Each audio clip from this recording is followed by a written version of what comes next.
And lastly, let's take a look at the BOGE Revolution. Now, it has a nice 510 connector. On some atomizers or cartomizers, it can make a pretty hard draw, but it's making a nice seal so that you don't get any juice. It has an ion with flashing light show on the other side, which is completely pointless, but we can just kind of ignore that. It's pretty.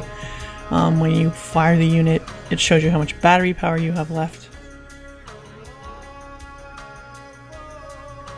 On, off, and flashy light settings on the switch. It is incredibly light.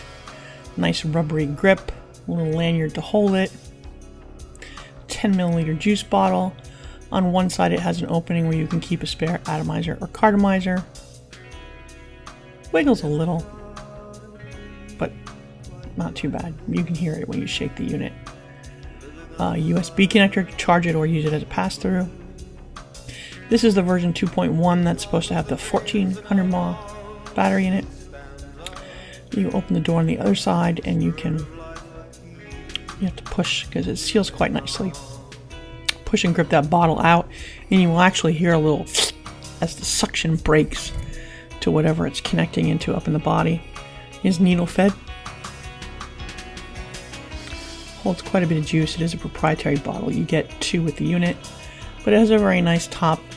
You know, that needle syringe point is sealed. It comes right off with a little twist. You fill the bottle. You put the needle assembly back on. Almost no fuss, no muss. And then when you slide it back in, the bottle really fits tightly, so you're not going to jam that needle somewhere else. And as you push it home, you'll hear the as it makes a seal again. And then you put the door back on. Now, because there's no hose going from the needle to the bottom of the bottle, it does work better if you flip it upside down and squeeze, unless the bottle's full. Now, I found that for atomizers, you have to squeeze a whole ton more till you actually see juice on the coil. It comes with a wall socket, a USB adapter, or you can also plug it into your computer.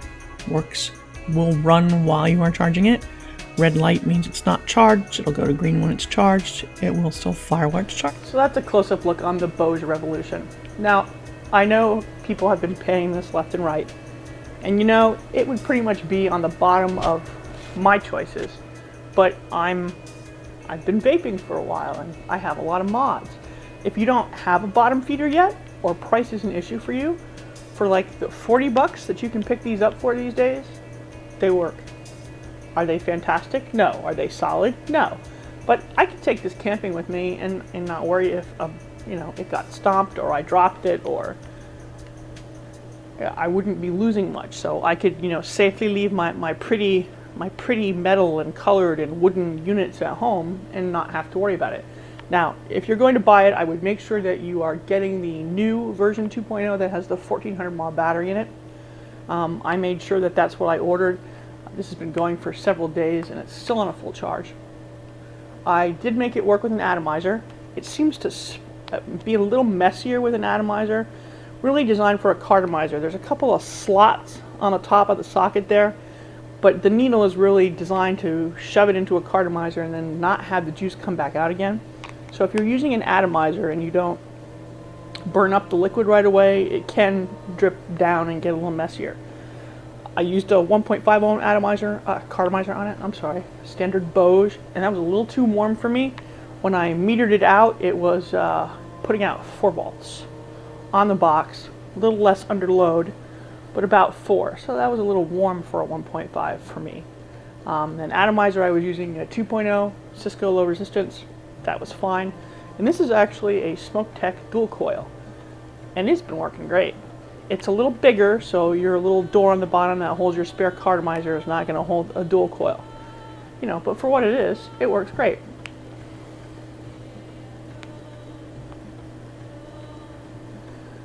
Battery will last. It's got a 10 ml bottle of juice, and you're pretty much good to go. And in case you're out camping and there's an emergency, you can always signal for the authorities. Useless features abound. So, is it my favorite? Heck no. But for 40 bucks, there's really not much to complain about. It does what it says it's going to do. It works with cartomizers. It feeds the juice up. The battery lasts for a while. Is it cheap plastic? Yeah, but there you go. So that was my look at all the different bottom feeders that I have. We could talk about some other ones. I've had a wet box, $30 cheap plastic project box. It works. It wasn't fantastic. When I moved up to other things, I paid that forward and let a friend who vapes take that off my hands. I've played with a grip. It was really just way too big for me to go around with. Beautiful wood, but a little big of a unit for me. You know, after the wet box, the Rio is what really kept me off analogs. And of all the bottom feeders that I have, I always have a Rio near me. I'm always reaching for the Rio. You know, I pointed out what all the different mods, you know, flaws were, or my flaws in operating them. Don't let that detract you. I mean, I love them all, and they all have good features, and they all work, or I wouldn't have kept them. But it always comes back to the Rio.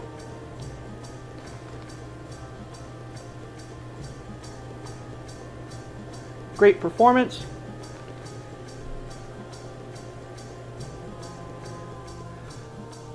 It's mechanical, so I know it's going to work every time. I'm not going to kill it. You know, we talked about the leaking out the top. This one, the purple one, seems to do it way more than the red one. With the same atomizer on it, with juice in the same, you know, 65 PG, 35 VG, or whatever from the same manufacturer. This one comes back out the top more. You know, that maybe that mine needs the hose going back down to the bottle needs to be cleaned, or the atomizer just is dripping back down forward. But, you know, you put a drip shield on it from EmpireMods.com, and that's not a problem anymore. And that's a 306 atomizer on an extender in a drip shield with an XL drip tip. No more mess. Somebody also gave me the tip that you can put O-rings around the batteries. You have to get ones that are a little smaller than the battery, so you really have to pull them tight, and then that will stop any door banging that may annoy you. It doesn't really bother me at all. So I have 2 Grands. I love them. I love the Woodville. I think this is my favorite of the wooden mods just because it is that solid block.